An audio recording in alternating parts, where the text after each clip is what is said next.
Hi hello ಸಲಾಂ ನಮಸ್ತೆ ವೀಕ್ಷಕರೇ, ಇವತ್ತಿನ ಐ ಟು ಐ ಸ್ಪೆಷಲ್ ಎಪಿಸೋಡಿಗೆ ನಿಮ್ಮೆಲ್ಲರಿಗೂ ಸ್ವಾಗತ. ಇವತ್ತಿನ ಎಪಿಸೋಡ್ ಸ್ಪೆಷಲ್ ಯಾಕೆ? Because we have a film star? No. We have a cricket or a sports star?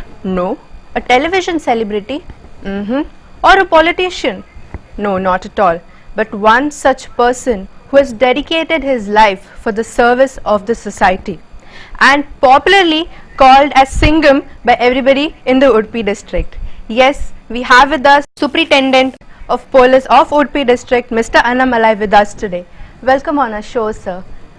We are very glad that you could take out some time from your hectic schedule and nam veekshakara jote maatadalike bandidira. So thank you very much, sir, for coming on the show, sir.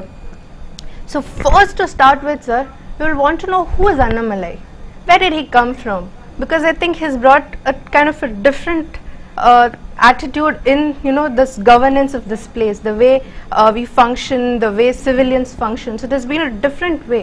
So we firstly would want to know, I'm sure my viewers will also want to know firstly about you. So probably to begin with, now chikka iruvaga namge erade aata gottittu. One teacher, one police. So ನೀವು ಚಿಕ್ಕ ಇರುವಾಗ I am sure police ಅಂತೂ ಆಟ ಆಡ್ತಿದ್ರಿ. So how come that police really became a dream of yours, sir? No, my life is slightly different in the way a lot of people in their small age, they dream to be a cop and then they become a cop. So I never dreamt to be a cop, frankly speaking. My life just happened. I come from a place in Tamil Nadu called Karur. So did my engineering. So after that I wanted to be an entrepreneur. So then I wrote my CAT. Got into IIM Lucknow. So maybe the first year of IIM Lucknow changed me as a person. I was in Lucknow, Uttar Pradesh. Probably that is one of the state which changes you as a person. You see poverty, you see people doing a murder for 5 rupees. Very different place. A lot of field visits we do. We go around villages, talk to people, try and do something for them. So that actually made me to ask a lot of questions to myself. Purpose of money, purpose of life, purpose of existence. So adding to it, the Mumbai attack happened 26/11. That was one incident which motivated me. I felt it is like somebody entering our own house, slapping us and going back. Felt powerless that point of time. Felt really powerless, not able to do anything for that. So I remember that weekend I took a train to Delhi. That Saturday, Sunday from Lucknow I took a train to Delhi. I went to a coaching institute asking them, do you offer any online course? Because I study MBA someplace. Do you guys offer any online course? That when actually the seed came in. But police or other service, I never gave it a thought. I just felt serving the country in some way that I can, bringing a difference to the society in some way that I can. Maybe that would I say. But for me, it was not a planned career. My parents never told me that you should become a cop. No, it just happened. But they must have told you we wanted to become an engineer or. My parents, in a way, I think I should really thank them because they never forced anything on me. I really come from an agriculture family. We had a decent amount of acreage of land, a lot of cows, buffalo, sheep. I think in the middle of it I grew up.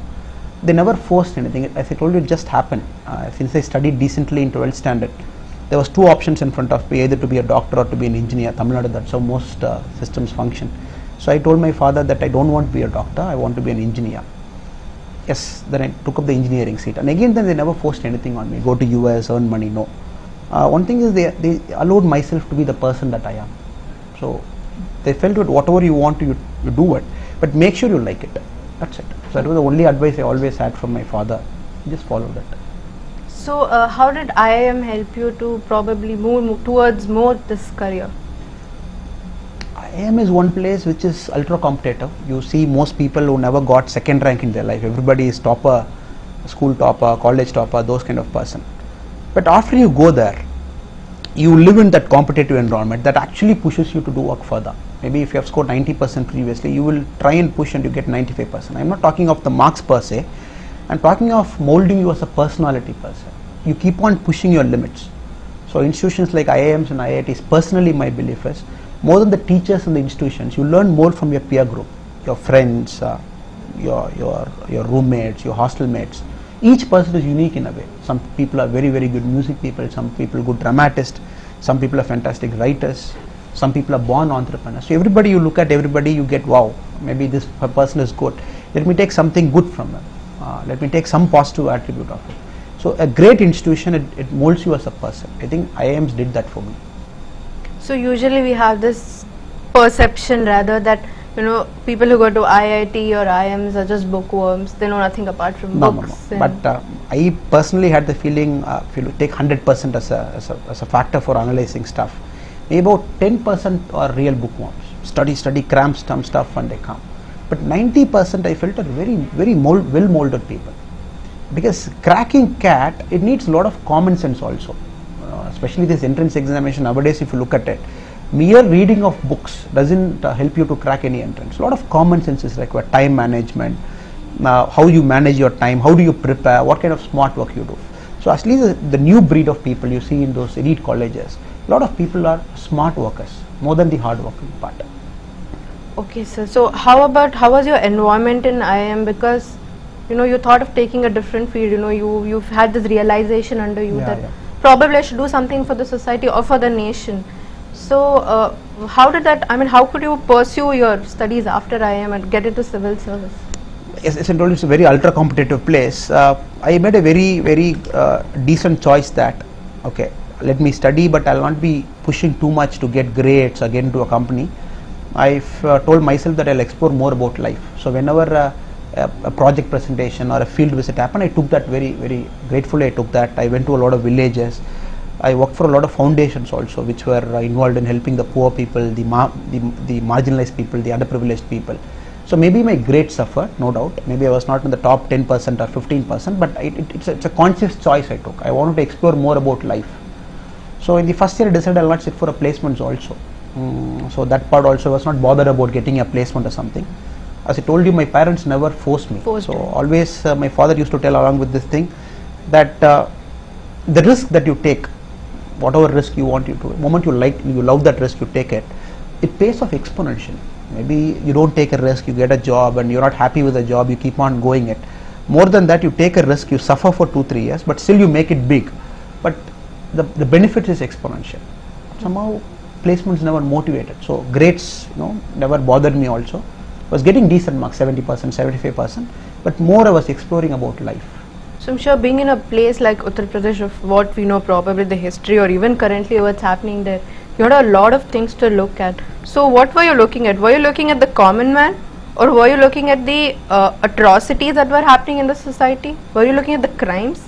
So how was that, apart from the Mumbai terror attack? It's a very curious mind. At the age of 21, 22, your mind is very curious. You start questioning a lot of things in life. You see very poor people, you see a lot of rich people, and I've seen very good children but born to an illiterate family or an underprivileged family. You just look at the dice of God, the hand of God. Why some people, virtue of being born in a good family, they have a great life. Some very good people, by virtue of being born in a poor family, they have a very poor life. These are things you question yourself. Is there something called fate, something called the hand of God? So that realization happened to me is like that. Maybe society itself is very different. Uttar Pradesh, if you look at it, 84 districts, big district. If you look at a state as a country, it will be the 6th largest in the whole world. Lot of population. Where Lucknow, you go population. Being from a very ordered place like a Tamil Nadu was very orderly in what we do stuff. So a lot of things you learned in the past 20 years in Tamil Nadu, you question it there, whether it applies, whether money be the only criteria by which people judge you. I've seen a lot of rich people, they suffer. Peace of mind, they don't have a peace of mind. The children are not brought up in the way they would like to. Maybe that money part is also ruled out, which means making money, having money with you doesn't mean that you are achieved something great in life. I've seen very poor people, very happy, very outward. They have very good children who bring a lot of pride to their parents. So maybe that is the other correlation is also. So that thing it made me to explore money wise, personality wise, life wise. Okay. So you're saying that from school through your pre-university, you were just focusing on probably more of an entrepreneur, being an entrepreneur or something like that. Yeah. So you never thought of the society then, it never came across? No. Entrepreneur is, if you look at a lot of big entrepreneurs, if you take Narayana Murthy or Azim Premji's, the Birlas, the Ambanis, the Tatas. They become your role model. Yeah. Point is, you can do a lot of so much great work to society. I think Narayana Murthy, when we talk about 3 lakh employees are there in his company, which means 3 lakh families are dependent on them. the Infosys Foundation, so much great work they are doing. Look at Working a Tata's. lot, yeah. So I always believed government service is not the only way to serve the society. Definitely not. Many great people who do it. Doctors, I think he also serve the society. But unfortunately what has happened, the services like the police service and the administrative service, we have become more glamorous now. Because we come in the media like this, what I'm talking to you, and people look at us, that brown uniform, the media gives a lot of hype. So a lot of people believe this is the only way in which you can serve the society. A lot of people, really I think.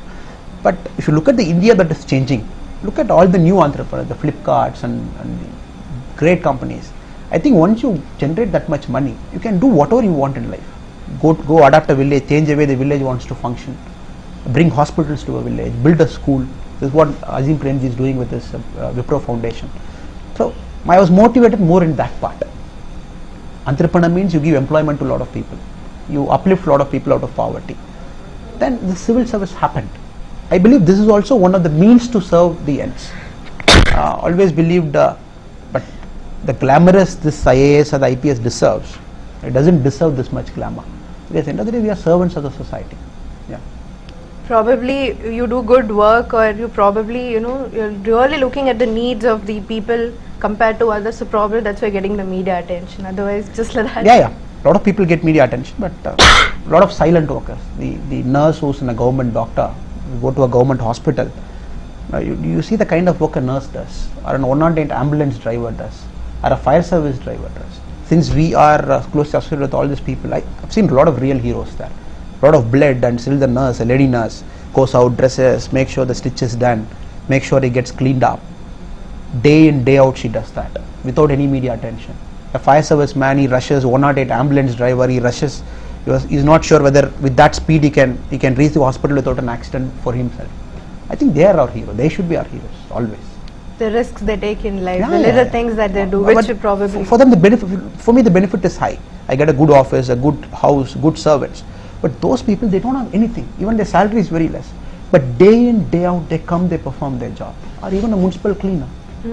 Exactly, sir. That is what I meant by this. Very true, sir. Very true, sir. So, since you've been from Tamil Nadu, and you say you're from the agricultural family, that was been the backdrop, and I think your family has been into this. Yeah, we're more into agriculture. They're more into agriculture now. So, if you look at Tamil Nadu, it has a very good history, a very strong history indeed, politically and culturally. Yeah. So, so you're coming from such kind of a state, probably where you've seen the history, lived the history, at least through the hearsay of your ancestors or whatever. So, has that kind of affected the way you look at society in any manner? Yeah, definitely. The first people say 15-20 years of your life, where you live, it changes your perception. It gives a lot of thought to you. For example, as I told you, I'm born and brought up in a village till about 15-16. I lived along with cows, buffaloes and sheep. Very quiet life, very dignified life, very close to the nature. That actually taught me a lot of stuff. I've used ration shops, I've used transport buses, I've traveled in all those stuff. So which means I can feel the empathy of the people, how do they think. I can react myself to a common man, because I was a common man till yesterday, even today I'm a common man. Maybe that kind of life, I think God was kind enough to take me, to make sure that I was born in this family, in that particular village. Maybe if I live in a city like a Bangalore or a Bombay or Delhi, a lot of times we don't understand how the next person is. I know a lot of my friends who stay in flats in Bangalore, brought up in flats in Bangalore, they don't know who their neighbor is. But villages are an opportunity where you see thousands of people gather daily. You meet your uncles, your sikappas, doddapas, a lot of people you meet, you exchange pleasantries. That actually shapes you as a person. It teaches you a lot of good things. Humility comes naturally, because you see a lot of people who are humble, and people just pull you down when you turn arrogant. Living with this cows, buffalo, sheep in a village always teaches you, and animal life is also very important. So I always believe, but I'm not sure whether I can give the same life to my son or daughter, but I was blessed enough to born into that family, blessed enough to be in that village, which actually shapes me as a person. Okay, sir. So, the very truly said, whatever is your early childhood, it always impacts your life throughout, and this thought process is always on. Idhan betre, I mean, this is a part of your job. Daily go, look at work, look at how society, what's happening out there in Udupi. This is your daily work. But apart from this, What do you do? What is your what are your hobbies? Or I take a lot of time out, because if you look at it, police is one thing. You see a lot of negative people day in, day out. A lot of negative people you say. So you have to consciously unwind yourself. I read a lot of books, positive books I read. I watch a movie in the INOX once in a week. I regularly do gymming. I go to Marina Sports. I do gymming. I play badminton in the morning. So a lot of times you got to stay outside from policing. The moment you wear a uniform, it's different. A lot of negative guys, you got to deal the way they are supposed to be dealt with. But a lot of times you should not lose that empathy factor which actually brought you into that service. So a lot of times you got to stay away from policing also. Your personal time, Sundays, Saturdays, morning times, in the evening times. I consciously try and avoid myself getting more into the police thing. Because we see a lot of negative people, this thing should not touch you. So you always, that separation is required. So that's how I spend my day in, day out. so the hobbies that you look towards to, like reading books and then watching movies. So do they also kind of help you in a way to bring out a better line of thought or something? Books, it inspires you. You read good books, good leaders' books, good self-help books. It always inspires you. It pushes you. It teaches you what the other guys, what great guys have done. Maybe we can adapt something which made them to be great. Books, I believe a good book, it teaches you 1 year of classroom teaching. Definitely. Good book you read. Maybe 1 year what they taught in a classroom, it will teach you, no doubt about that. Good movies also. Good movies also. Great movies. You see kind of movies that Tamil film industry makes, some of the Hollywood people make. Really good movie. It makes you think. Maybe it focuses the mirror on yourself. Yes. But you have to watch, select good movies, selective books you have to read. Yeah. But I'm sure you must be a Rajinikanth fan, for sure. Every Tamilian they say is a Rajinikanth fan. But I personally like Kamal Haasan. He's a very, very versatile actor. But Rajini I like because he brings that energy to the crowd. Yes. Okay, so as people believe that probably, like you're called a Singham in this place, because probably the way of change, the light of change which you have brought in the society, so everybody is like, out Singham tara iddane. He's bringing a change in this society. So how will you react to this? I'm sure you must have come to know, somebody must have told you. A lot of people call me, people message me, people Facebook, they send messages, Twitter. I'm really grateful. People are kind enough to take their time out and wish me. But I believe it's just doing our duty. I always believe, even this interview also reluctantly, kept postponing, finally agreed. I always believe, especially people in the public service, we should stay maximum out of limelight. The moment people start treating us as heroes, demigods, I think the real people, as I told you, they deserve all the applause and all those stuff. Yeah, people are nice enough to call me Singham. I'm really grateful for them, kind of them. But the duty has to go on daily. You put your head down, you do it. Definitely, sir. Like you were mentioning about those people in the society who actually contribute a lot to the society. So until they come to the limelight and they talk out, generic gottagudella ನೀವು ಏನು ಅನುಭವಿಸ್ತೀರಾ ಅಂತ. So you have to at least come to the limelight and share that this is not it is. Like I was telling you a little while ago that probably for a common man, a policeman is something like what you see, walk in a stylish uniform, get out from a nice car and take out your pistol and encounter and shoot 2-3 people. You have that heroic look and that's the image. Okay. But in real life, real life is a lot different. Lot of difference, yes. Here you treat people with lot of people you got to handle with a lot of different ways. A criminal cannot be handled the way a good person has to be handled with. Both needs different treatment. A lot of times, certain things you cannot do, but there is a way in which you can tell it, and you cannot take on a lot of people directly. Strategically, you got to go after them. So, movie 3 hours I have to pack a lot of things into a movie, but ours is a 30-year picture. So, a lot of difference. Lot of difference, which unfortunately people do not know. Just like people think romance is all about going around the trees and singing songs. So people still think this is what a police has to do. Nothing. He has a uniform. He has a designation. ಮತ್ತೆ ಕೈಯಲ್ಲಿ ಒಂದು revolver ಬಂದ್ಬಿಟ್ರೆ ನಾನು police ಆಗ್ಬಿಟ್ಟೆ. I can do anything. I can shoot anybody. I can hit anybody. I mean that's what it is. But really there are a lot of things to handle. In fact, common people have more freedom than a cop. Right now, the way in which we work, what you speak, you got to think and speak. How you behave in a public, you got to think and behave. I personally, I'm not able to have a good dinner. Also, a lot of hotels you go, people look at you and become uncomfortable. So. Personally, right now if you look at it, a common man has got more freedom. You can go anywhere, buy an ice cream, eat and come. So ours, wherever we go, we are noted. People look at us. So maybe like what you said, a lot of negative advantages also there for being a cop. This over recognition is also a problem. But still, you can still go and have an ice cream. A lot of people, when so much curious eyes look at you, you feel uncomfortable, that's it. Yes, I have more questions on your professional lines, but before that, I also want to know a little more on your personal line that you finally decided you got into civil service around 2012. Yeah, 11. And after that, you decided to settle down in life. Mine is again long story. I got married to a girl of my choice. Maybe we both knew each other for a long time. My school junior, I was 12th standard, 11th standard, then engineering, same college, my junior again. Long time we know each other, 7-8 years. We decided 2011 is the year. So both our parents, we spoke to each other. So we both took the initiative. We convinced both of our parents. We got married. So she's also from IIM. She's from IIM Bangalore. She's working in Bangalore now. Okay. So how does she support you? Yeah. Because she knows you before she settled down. So she knows you from a very long time, probably through your educational days, and then now to your career. So how does? Great support, no doubt about that. In fact, we are blessed with a son now, so she's staying at home. One thing is, he always likes to keep this distance between personal and professional life. I also, when I go home, moment I remove my uniform, I forget everything what has happened in the office.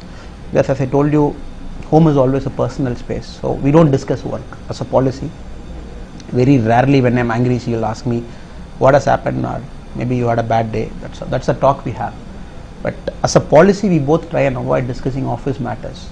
Maybe she might not know what I'm doing today. I never tell her also, as long as it's official.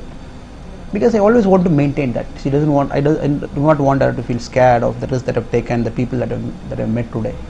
So it's a conscious choice to make sure that the office stays in office, the home thing stays at home. Firstly, sir, congratulations that you've been blessed with a baby boy. Thank you very much. And also, sir, I would want to definitely point this out that a hudgirali one mentality there. They'll be like the guy they will want to marry, or the guy they love, or they're in the courtship period. They will want the guy to be probably settled in a good IT job. ಒಳ್ಳೆ ಕೆಲಸ ಇರಬೇಕು, ಬ್ಯಾಂಗ್ಳೂರಲ್ಲಿ ಒಂದು ಮನೆ ಇರಬೇಕು, ಗಾಡಿ ಇರಬೇಕು, ಮದುವೆ ಆಗಿ ಚೆನ್ನಾಗಿ ಸೆಟಲ್ ಆಗಬೇಕು ಅಂತ. But the minute somebody is going into civil service or defense, more or less, the security of life is little less. So ನಾಳೆ ಏನು ಆಗುತ್ತಾ ಗೊತ್ತಿಲ್ಲ. So, but there are very few women who are very courageous and very supportive to their partners, and whether it's the husband or the wife, when they are going to civil service or to defense. So this way, I believe your wife has been very supportive, because you shifted from being an entrepreneur to civil service. Anyway, yes, she also believes in the same concept, live your life. She's also an employee now with an IT company. Maybe one thing we are clear is, I'll continue in this job till I like it, till I love it. She'll also continue till she likes it, till she loves it. You never know what the future holds for you. Something better, something bigger. Very true, sir. So is there any message that you would want to convey to the viewers who are watching you, who probably by now you are a role model for them? People who think that a police is just another man, a person who does not understand how much hard work the entire police force puts in to help the society, or for those children or the youngsters who think engineering and medical is my only goal, life alli settle agbeku ashte. So what is that thinking, or a message, or the words which you would want to tell them? I think I am not that wise enough to give a message to these people. They are very smart, Facebook and WhatsApp generation. They learn so much, they read a lot of stuff. But one thing I can tell you is, there is this famous quote. Somebody prayed to God, "Oh God, please give me a lot of good sense to do good things. A lot of good sense to do good things, courage and whatever it is." Again he looked at God, he said, "Oh God, please give me a lot of courage not to do bad things." Because not to do bad things, it requires a lot of courage. And then God asked him, "How do you know what is good and what is bad?" So God instead made him a wise man. So a wise man is somebody who knows good things, who knows bad things. So become wiser. How do you become wiser? You become wiser by being open. Go out, travel in a public transport. Don't take that as an insult, traveling in a public transport. Go in a bus, explore life, take a break, go to a hill, stay there, be part of nature. I think when people start doing all these things, they get transformed as a person. That is the only way. Being an IPS or an IAS or an entrepreneur, this is all end products of life. It is not that you have to be an IPS officer to serve the society. No. You got to be an army man to serve society. No. End of the day, you understand yourself. Like what I said, travel more, meet a lot of people, talk, debate, do a lot of good things. You have that wisdom. So listen to your elders. The moment you start doing it, your life will automatically come in front of you. The path will automatically appear. Like the Alchemist, the Paulo Coelho's book. Yeah. If you really wanted to do something great in life, the whole world will conspire. So that automatically that path will come to you. It's not a message. It's a thought that I have. That's it. Thank you very much, sir. And on that note, we'll wrap up today's shows. Thank you so much for Yeah, being on the show, sure. sir. And on behalf of the channel, Namela crew, Nam cast, and also on behalf of the viewers, I would want to wish you all the very best, sir. Right. And hope we have a lot of expectations from you, and hope our expectations are met. Thank you very much. Really enjoy the show. Thank you very much for calling me. Thank you. Thank you very Thank you, much. sir. Thank you. Thank you.